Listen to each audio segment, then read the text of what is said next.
Media మిత్రులందరికీ నమస్కారం, అందరికీ స్వాగతం.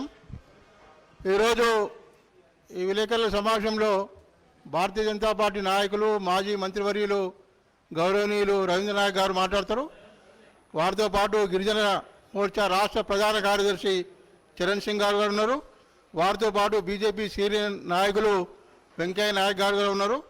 వారితో పాటు ఉస్మానియా యూనివర్సిటీ జేఏసీ నాయకులు, ఉద్యమంలో పాల్గొన్న ప్రముఖ నాయకులు, సీనియర్ నాయకులు బుల్లెట్ కృష్ణ గారు ఉన్నారు. ఇప్పుడు రవీంద్ర నాయక్ గారు మాట్లాడతారు.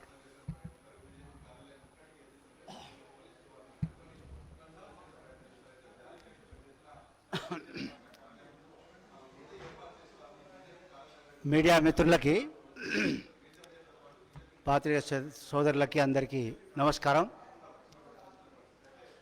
ముందుగా రాష్ట్రంలో ఈరోజు జరుగుతున్నటువంటి యొక్క పరిస్థితులు, అవినీతి, అరాచకము, హరాస్మెంటు, పోలీస్ దౌర్జన్యము, ఈ సందర్భం జరుగుతున్నటువంటి ఈ పరిస్థితుల్లో ఈ టీఆర్ఎస్ ప్రభుత్వం అసలు సమస్యలను ప్రజల దృష్టిని మళ్లించడానికి మరి వివిధ రకాలైనటువంటి ఒక గిమ్మిక్కులు చేస్తున్న విషయం మనందరూ చూస్తున్నాం.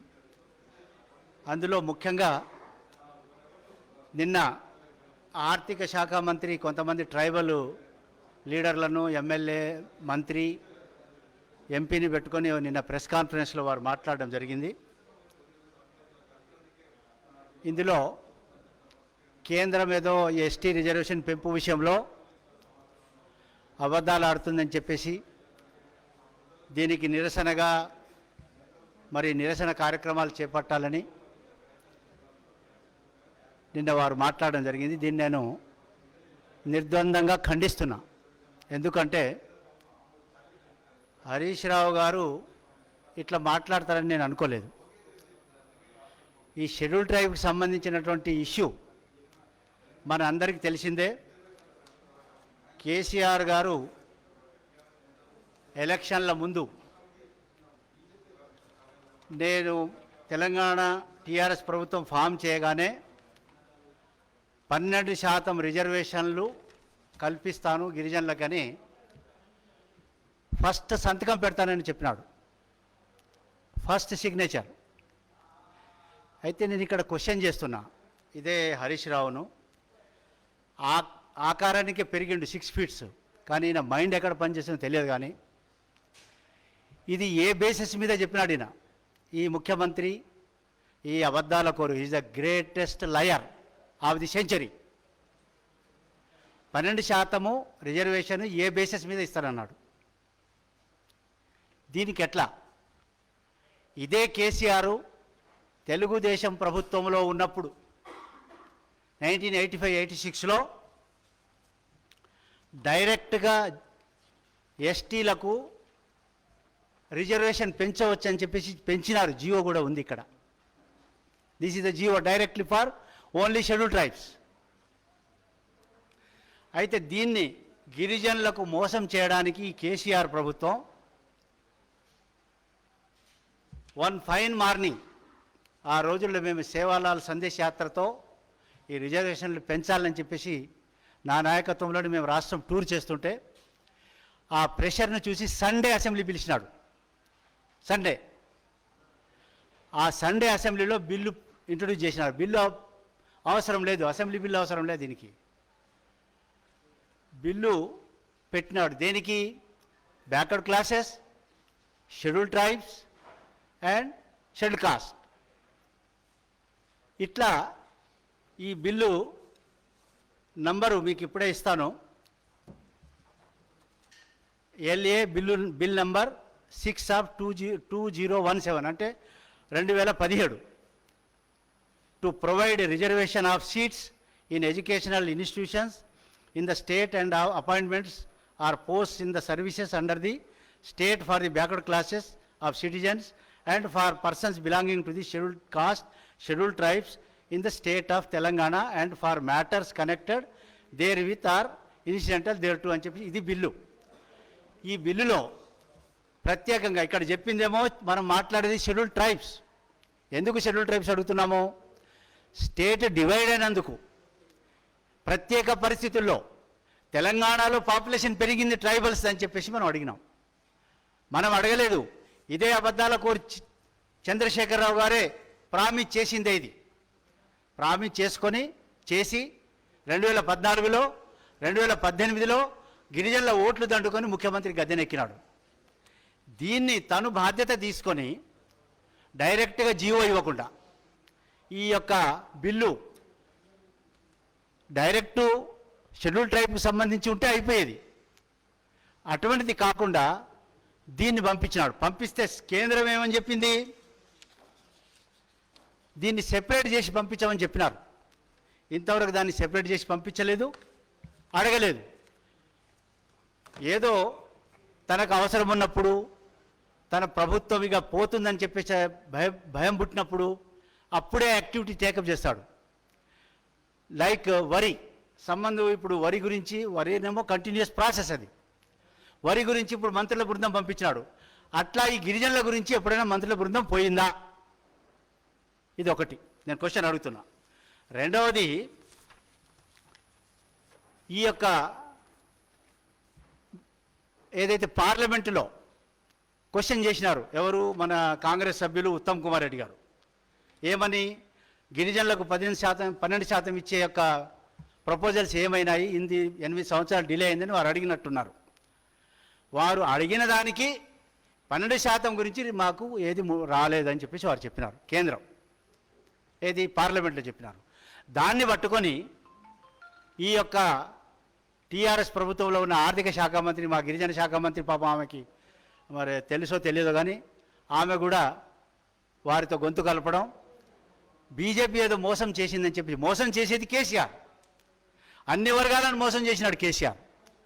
దళితులను మోసం చేసినాడు, నిరుద్యోగులను మోసం చేసినాడు, ఉద్యోగస్తులను మోసం చేసినాడు, మహిళలను మోసం చేసినాడు, రైతులను మోసం చేసినాడు. ఈ విధంగా ఏ సెక్షన్ వదిలినాడు? మోసం చేయడమే కాకుండా రబ్బర్ చెప్పులు తొడుక్కునే వీళ్ళ కుటుంబం 2001 వీళ్ళ భారతం నాకు తెలుసు, వీళ్ళ భాగవతం నాకు తెలుసు. అటువంటి వాళ్ళు ఈరోజు తెలంగాణ ఎకానమీని దెబ్బకొట్టి విపరీతంగా లక్షలాది కోట్లు సంపాదించి ఈరోజు ఈ సమస్యలను డైవర్ట్ చేయడానికి ఇప్పుడు ముఖ్యంగా కేంద్ర ప్రభుత్వాన్ని నిందిస్తున్నాడు. కేంద్ర ప్రభుత్వం ఏమడిగింది? ఆ లెటర్ కూడా ఇప్పుడు నేను చదువుతాను, దయచేసి మీరు దీన్ని గుర్తించాలి. అదే కాకుండా గౌరవ హైకోర్టు 2015లో డైరెక్షన్ ఇచ్చింది. వెంటనే 9.08% ఎస్టీ రిజర్వేషన్లు ఇంప్లిమెంట్ చేయాలని. This is the high court order, high court direction. అదే రకంగా మా కేంద్ర హోంమంత్రి వర్యులు కూడా ఈ 9.08 రిజర్వేషన్ ఇవ్వడానికి మాకు అభ్యంతరం లేదు అని చెప్పేసి వారు లెటర్ ఇవ్వడం.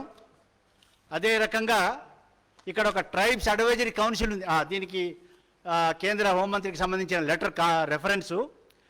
The director to refer MHAS OM number 17/45/2017 judicial and PP dated 28 September 2017 on the above mentioned subject, that is Telangana backward classes, scheduled caste and scheduled tribes, reservation of seats in educational institutions, appointments of posts or the services under Bill 2017.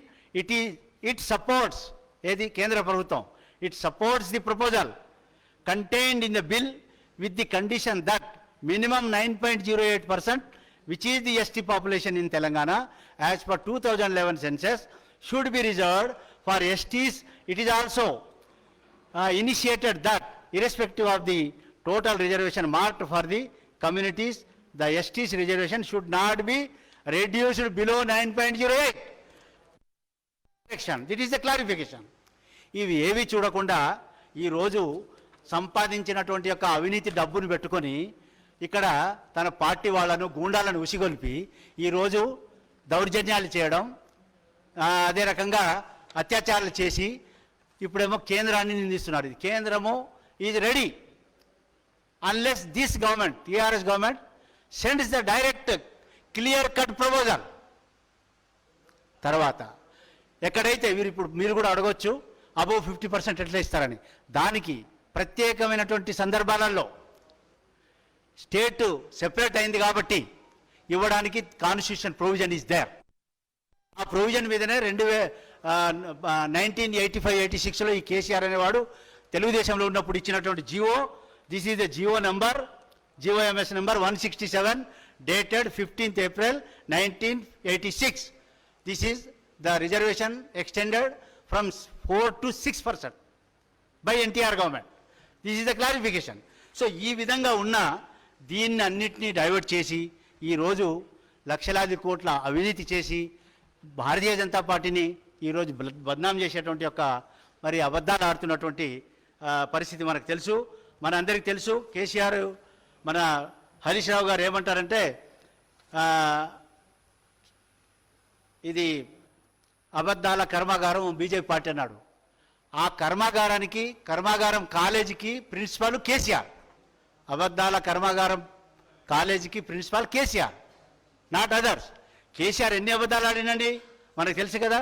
నిరుద్యోగ భృతి ఇవ్వలేదు, double bedroom ఇల్లు ఇవ్వలేదు, దళితుని CM చేయలేదు. మరి అదే రకంగా కనీసం మరి ఆత్మత్యాగాలు చేసినటువంటి కుటుంబాలు, తెలంగాణ గురించి త్యాగం చేసినటువంటి కుటుంబాలకు ఈ రోజు వరకు పరామర్శించలేదు. ఈ రకంగా నిరుద్యోగులు ఆత్మహత్యలు చేసుకుంటే ఆ కుటుంబాలను పరామర్శించలేదు. అట్లీస్ట్ కనీసం మరి శ్రీకాంతాచారి మదర్ శంకరమ్మకు తన కూతురు 6 నెలలు ఖాళీగా ఉంటే ఇమీడియట్లీ ఈ నామినేటెడ్ యాజ్ ఎమ్మెల్సీ. బట్ వేరే శంకరమ్మను కనీసం ఈరోజు గుర్తించకుండాటువంటి యొక్క పరిస్థితులు. ఈరోజు ఎంతమంది మరి ఉద్యమకారులందరినీ రాజకీయంగా దెబ్బతీసి ఉద్యమ ద్రోహుల్ని, తెలంగాణ ద్రోహుల్ని తన చుట్టూ పెట్టుకొని మరి ఈరోజు పేదలకు సంబంధించిన డబ్బు అవినీతి. ఈరోజు దాదాపుగా 20-25 లక్షల కోట్ల బడ్జెట్ అసెంబ్లీ అప్రూవ్ చేసింది, అప్పులు తెచ్చింది, కేంద్రం ఇచ్చింది 25 lakh crores ఈ 8 సంవత్సరాల్లో. మొత్తం దాన్ని డైవర్ట్ చేయడము, మరి రీడిజైన్ పేర్లతో ప్రాజెక్టుల పేర్లు పెట్టి డబ్బులు దొబ్బి ఈరోజు మరి బీజేపీ పార్టీని బ్లేమ్ చేస్తున్నంటే మరి మనం దీన్ని ఆలోచించాల్సి వస్తుంది. అదే రకంగా మన అందరికీ తెలుసు, ఈరోజు మొన్న ఈటల గారి విషయంలో ఆయన బర్త్డే గ్రీట్ చేసినాడు. Very good, we welcome. నువ్వు బర్త్డే గ్రీట్ చేసినావు కదా, మరి ప్రజాస్వామ్యయుతంగా అతను గెలిచి వస్తే నువ్వు అసెంబ్లీలో కనీసం ఆయన ఎదుర్కొనలేక మరి చూపు కలపలేక అసెంబ్లీలో రాకుండా చేసినావు. ఇది నిస్సిగ్గుగా నీ యాక్షన్ ఏంటిదో, నువ్వేం చేస్తున్నావో నీకు తెలియడం లేదు. నువ్వు మరి మతి తప్పినావు అని చెప్పేసి అంటున్నా నేను. తను చెప్పేది ఒకటి, చేసేది ఒకటి. అదే రకంగా ఈరోజు మరి ట్రైబల్ ఎస్టీ డెవలప్మెంట్ ఫండ్స్ కూడా డైవర్ట్ చేసినటువంటి పరిస్థితి మనకు తెలుసు. CAG report. నేను ఒకటే క్వశ్చన్ చేస్తున్నా మిస్టర్ కేసీఆర్, నువ్వు నిజంగా మరి ప్రజాస్వామ్యం నమ్మితే, నువ్వు ప్రజాస్వామ్యవాది అవునో కాదో అది అందరికీ, నువ్వు అబద్ధాల వాదివి నువ్వు, కానీ నువ్వు అబద్ధాలే మాట్లాడతావు. నీకు నిజంగా తెలంగాణ చీము రక్తం ఉంటే నేను అడిగిన దాన్ని చెప్పండి. నీకు ఈరోజు ప్రపంచం కోడే కూస్తుంది, నువ్వు అవినీతి పరుడు, అవినీతి చేసినావు, లక్షల కోట్లు తిన్నావని చెప్పేసి. నువ్వు దీని మీద ఎందుకు మాట్లాడావు mister KCR? You speak on this. నువ్వు జవాబు చెప్పు.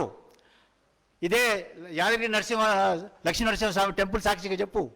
మరి ప్రపంచం కోడే కూర్చుంటే నువ్వు ఈరోజు కనీసం దానికి జవాబు చెప్పకుండా, నువ్వు ఇచ్చిన ప్రామిసెస్ను ఫుల్ఫిల్ చేయకుండా, నువ్వు ఎలక్షన్లలో ఓడిపోతున్నానని చెప్పేసి రిపోర్ట్ తెచ్చి నీతో చేతగాక పీకే లాంటి వాళ్ళని తీసుకొచ్చి పీకుతారని ఈరోజు నువ్వు మరి నీ ఇష్టం వచ్చినట్లుగా నాటకాలు ఆడుతూ అసలైన సమస్యలను డీవియేట్ చేస్తున్నావు, ప్రజల దృష్టిని మళ్లించే ప్రయత్నం చేస్తున్నావు. నేను ఈ సందర్భంగా నేను హరీష్ రావును వార్న్ చేస్తున్నా, నువ్వు నిన్న మాట్లాడిన మాటల్ని విత్డ్రా చేసుకోవాలా. అబద్ధాల ఫ్యాక్టరీకి మీ మామనే మరి ప్రిన్సిపాల్ అని చెప్పేసి అంటున్నా. ఆ కాలేజీకి ప్రిన్సిపాల్ మీ మామ. He is the biggest liar. Whatever he says he doesn't do. ఇది మనందరికీ తెలుసు. ఎన్ని చెప్పలేదండి నాలాంటి వాళ్ళ ఉద్యమంలో ఉన్నప్పుడు. మేము చూసిన మీ కథ, మీ చరిత్ర ఏముంది. మీరు 2001లో ఏమున్నారు, ఈరోజు ఒక్కొక్కడికి ఇన్ని ఫామ్ హౌస్లా ఇన్ని లక్షల కోట్లు సంపాదిస్తారు. ఇదంతా కాశ్మీర్ ఫైల్ చూడగానే మీకు మిర్చి తగిలింది. మీకు కాశ్మీర్ ఫైల్స్ కాదు, కేసీఆర్ కరప్షన్ మీద కేసీఆర్ ఫైల్స్ వచ్చా కూడా, హైదరాబాద్ ఫైల్స్ కూడా వస్తుంది ఇక ముందు. Be careful mister KCR. ఇష్టం వచ్చినట్టు మాట్లాడి ఒక గొప్ప దేశ ప్రధానిని ఈరోజు ప్రపంచంలోనే మన దేశాన్ని ఒక ముఖ్యమైనటువంటి ఒక మంచి మరి స్టేజ్లో తీసుకొచ్చినటువంటి ప్రధాని మన దేశ సంరక్షణకు, దేశ ఐక్యతకు, సమగ్రతకు, పాటు పడుతున్నటువంటి ఒక ప్రధానమంత్రి మీద అవాకులు చవాకులు మాట్లాడడం, అదే రకంగా ఒక బీసీ వర్గానికి చెందినటువంటి మా పార్టీ అధ్యక్షులు, రాష్ట్ర పార్టీ అధ్యక్షులు కష్టపడి పార్టీని మరి ముందుకు తీసుకెళ్తుంటే ఆయన మీద కూడా అవాకులు చవాకులు మీరు మాట్లాడుతున్నారు. మీ ఇష్టారీత్యన మీకు బాగా డబ్బు బాగా మరి సంపాదించినారు. ఆ తెలంగాణ ప్రజల యొక్క రక్తము, తెలంగాణ ప్రజల యొక్క చెమటతో సంబంధించినటువంటి డబ్బుల్ని మీరు మిస్యూజ్ చేసినారు, మీరు అవినీతి చేసినారు. మీకు ఈ తెలంగాణ సమాజం క్షమించదని చెప్పి తెలియజేస్తూ, ఈ యొక్క గిరిజనుల విషయంలో డైరెక్ట్గా నువ్వు ప్రామిస్ ఏదైతే చేసినావో, నువ్వు 12% ఇస్తానని ఏ బేస్ మీద చెప్పినావో అదే బేస్ మీద నువ్వు ఈరోజు 9.08, మా ఉన్నది జనాభా మాది 2011 ప్రకారం 9.08, వెంటనే జియో ఇష్యూ చేయి. జియో ఇష్యూ చేసిన తర్వాత ఏదైనా రెఫర్కేషన్స్ వస్తే రేపు కాన్స్టిట్యూషన్ అమెండ్మెంట్ అవుతుంది. మొన్న కాలేదా? దీనిలో ఏం ప్రాబ్లం లేదే. అది చేయకుండా కేవలం ఇతర పార్టీలని బ్లేమ్ చేయడానికి ఈరోజు ఇష్టారీత్యన మాట్లాడడం ఇది సరికాదని చెప్పేసి కూడా నేను వార్నింగ్ ఇస్తున్నా. మీరు చేసే కార్యక్రమాలు, యాక్టివిటీసు, అదే రకంగా మీ వంత పాడేటువంటి కొంతమంది ఐఏఎస్ ఐపీఎస్లు, పోలీసులు, ఇదంతా ప్రజలు గమనిస్తున్నారు, ప్రజలు తెలుసుకున్నారు మీరు ఏం చేస్తున్నారు అనేది. దళిత బంధు ఏమైంది? ఎక్కడ పోయింది? 130 రోజులు అయిపోయాయి. ఎన్నడూ మీరు ఇంప్లిమెంట్ చేసేది. అదేవిధంగా ట్రైబల్ ఫండ్స్ ఎక్కడ? గ్రామ పంచాయతీ చేశారని బాగా ఊతున్నారు తండాల గ్రామ పంచాయతీలు. దానికి ప్లాన్ లేదు, ప్రాజెక్ట్ లేదు, ప్రోగ్రాం లేదు. అది రెవెన్యూ అయితే తప్ప దానికి అవకాశాలు లేవు. కనీసం కేంద్రం నుంచి డబ్బు రావాలన్నా అది రెవెన్యూ తాండా విలేజ్ అయితే, రెవెన్యూ తాండా పంచాయతీ అయితే దానికి కేంద్రము ఆర్టికల్ 275(1) ప్రకారం గ్రాంట్స్ కానీ నిధులు కానీ ఇచ్చే అవకాశం ఉంది. అది కూడా ఇంగిది కానీ మీకు తెలియదు. అదే కేసీఆర్ను అడుగుతున్నా, mister KCR, what happened 170 land transfer regulation act? What happened పోడు భూములు 2006 ఎఫ్ఆర్ఏ యాక్ట్? కుర్చీ వేసుకొని నువ్వు సెటిల్ చేస్తానంటే ఆ పోడు భూములు ఎంతమంది జైళ్ళల్లో మగ్గుతున్నారు, ఎంతమందిని హెరాస్ చేస్తున్నారు. హుజూర్ నగర్ లాంటి ప్రాంతాల్లో నీ ఎమ్మెల్యేలు, నీ పార్టీ వాళ్ళు అన్యాక్రాంతం చేసినటువంటి భూములు నిజంగా పట్టాదారులైనటువంటి గిరిజనులకి మోసం చేస్తున్న మీరు దీని గురించి ఏం మాట్లాడవే? నువ్వు కుర్చీ వేసుకొని ఎన్నిసార్లు మాట్లాడినని అడుగుతున్నా. అదే రకంగా పీసా చట్టం, ఇంటీరియర్ ప్లేసెస్లో ఉన్నటువంటి గిరిజన గూడాలు, కాక్ అండ్ బుల్ స్టోరీస్ చెప్పడం, అబద్ధాలు ఆడడం, బడ్జెట్ను మిస్యూజ్ చేయడం, అవినీతి చేయడం, ఇది తప్ప ఇంకేమైనా చేసినారా? ఒక్క నిరుద్యోగి మీరు ఉద్యోగం ఇచ్చినారు ఇంతవరకు? మొన్న చెప్పి ఇప్పుడు 15 రోజులైంది. ఇప్పుడే అధ్యక్ష నోటిఫికేషన్ వచ్చేస్తుంది అధ్యక్ష అన్నావు అసెంబ్లీలో, ఇప్పుడే అన్నావు. మళ్ళీ నెక్స్ట్ డే 15 రోజులు అయిపోయింది, మళ్ళీ ఇప్పుడు ఇంకేదో కథలు చెప్తున్నావు. అన్నీ బొంకడం తప్ప, బొంకుడు తప్ప ఇంకేం లేదు. నువ్వు మాట్లాడేది కేవలం బొంకడం. ఈ బొంకడం ఇప్పుడు నడవదు. ప్రజలు గుర్తించినారు. నిరుద్యోగులు చాలా బాధల్లో ఉన్నారు, రైతులు చాలా బాధల్లో ఉన్నారు. వరి వేయవద్దని నువ్వే అంటివి, మరి వరి వేసిందని చెప్పి ఇప్పుడేమో సెంటర్ మీద నెట్టుతున్నావు. అంటే ఇప్పుడు నీకేం పని లేదు, ఎందుకంటే నీ పని అయిపోయింది. ఇప్పుడు నువ్వు చాలా మోసం చేసేసినావు, ప్రజలు గుర్తించినారు. దానికి జవాబేమో హుజరాబాద్, దుబ్బాక నుంచి నీకు వచ్చేసింది, జిహెచ్ఎంసీ నుంచి వచ్చేసింది. సో ఇప్పటికైనా ఇప్పుడు నువ్వు వేస్ట్ నిన్ను అడగడం, ఇప్పటికైనా చేయమని అడగం. నువ్వు చేయలేవు, నీది తత్వం నీది. నువ్వు చేసే పని ఇదే, కేవలం అబద్ధాలు చెప్పడం, ఎలక్షన్ రాగానే ఓట్లు దండుకోవడానికి గిమ్మికులు చేయడం, ఆ బంధు ఈ బంధు అని చెప్పేసి. ఈ 25 లక్షల కోట్లు ఎక్కడ పోయినాయి? కాగ్ రిపోర్ట్కి జవాబు ఎందుకు చెప్పావని అడుగుతున్నాను నేను. కాగ్ రిపోర్ట్ ఇచ్చింది కదా, దీనికి జవాబు చెప్పు. లోకం కోడే కూసేటువంటి నీ యొక్క అవినీతి మీద మాట్లాడు. Why you are not speaking అంటున్నా. మళ్ళీ again I'm demanding Telangana economy, Telangana exchequer, దీన్ని అంతా దిగమింగేసి ఈరోజు గిరిజనులను పోడు భూములకు పట్టాలు ఇవ్వకుండా వాళ్ళ యొక్క సప్లాన్ నిధులను దుర్వినియోగం చేసి నీ ఇష్టారాజ్యంగా రీడిజైన్ పేరుతో ఉన్నటువంటి మిషన్, కమిషన్, కాకతీయ, భగీరథలు కాళేశ్వరం మీద పెట్టి ఇప్పుడేమో అవినీతి అని అంటే ఏదేదో మాట్లాడుతున్నావు. నువ్వు అవినీతి చేయలేదా? చేయలేదని చెప్పు. ఈ కొత్తగా కట్టేటువంటి యొక్క లక్ష్మీనరసింహస్వామి టెంపుల్ మీద మరి ప్రమాణం చేసి చెప్పు. నువ్వు పెద్ద ఖాయస్తో కట్టిస్తున్నావు కదా, ఆయన అడగని మందిరం కట్టించినావు కదా, ఆ మందిరం సాక్షిగా మాట్లాడు. నువ్వు అవినీతి చేయలేదని చెప్పు. నీ పరిస్థితి ఏంది 2001లో, what you are now and your family we know. What about mister Harish Rao? నాకు తెలుసు, నా ముందే కదా. 83లో నువ్వు ఓడిపోయినావు, నేను గెలిచిన ఎమ్మెల్యేగా. 2001లో మేము మంచిగా ఉన్నాం, హెల్దీగా. ఈరోజు మా లాంటి వాళ్ళని మోసం చేసి నువ్వు ఒక్కడివి మమ్మల్ని మోసం చేసినట్టు మొత్తం తెలంగాణ ప్రజలందరినీ, పేదల్ని మోసం చేస్తున్నావు. Be careful mister KCR. నువ్వు ట్రైబల్స్ది వెంటనే GO.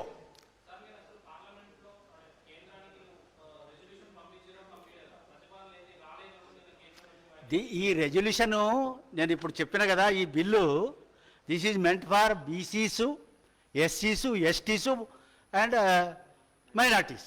This is a bill. ఇది కావాలని కేసీఆర్ కుట్ర చేసి పంపించినటువంటి బిల్ ఇది. మేము అడిగేది షెడ్యూల్ ట్రైబ్స్కి, దాంట్లో కొత్త కమ్యూనిటీస్ని యాడ్ చేయమంటే అడిగిన. కొత్త కమ్యూనిటీస్ ఎట్లా అంటే కాన్స్టిట్యూషన్ అమెండ్మెంట్, కాన్స్టిట్యూషన్ సంబంధించిన విషయం. కానీ నువ్వు ప్రామిస్ చేసినటువంటి 12%, నువ్వు ప్రామిస్ చేసినటువంటి గిరిజనులకు ఇచ్చే రిజర్వేషను, దానికి క్లియర్ కట్గా నువ్వు పంపించలేదు. That is my question. దీనికి జవాబు చెప్పాలా? రీతిన మరి ఈ యొక్క దిష్టి బొమ్మలు దగ్ధం చేస్తామని, అరాచకం చేస్తామంటే ఇది నడవదు, ఇది తప్పు అని చెప్పేసి నేను తెలియజేస్తూ, ఇక ముందు ఎటువంటిది మీరు మరి దీన్ని మానుకోవాలని చెప్పేసి కూడా ఈ సందర్భంగా హెచ్చరిస్తున్నాను.